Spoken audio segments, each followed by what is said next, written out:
Gusto mo bang malaman kung merong tinatagong conversation ng isang tao o mahal mo sa buhay sa kanyang messenger o kaya ikaw mismo ang magtago? Sa videong ito ay ituturo ko sa inyo kung paano at saan ito makikita. Pero paalala lang na hindi ko intensyon na pag-awayin kayo dahil ako lamang ay nagtuturo. Sige, simulan na natin.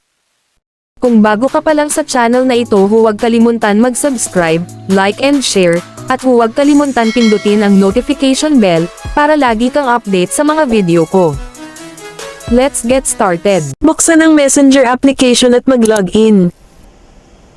Pindutin itong tatlong linya sa itaas. Pindutin ang settings. Scroll pababa at piliin itong privacy and safety at pindutin ito.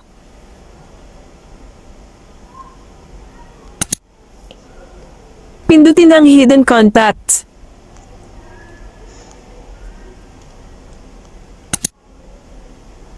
Dahil dito natin makikita kung merong tinatagong conversation o contact ang isang tao, at kung halimbawa ikaw naman ang gusto magtago, pindutin mo itong nakasign na tao sa taas at hanapin mo ang pangalan o i-type mo sa search bar. Sana nakatulong, huwag kalimutan mag-follow at i-share ang video na ito para updated ka sa sunod kong video. Maraming salamat po.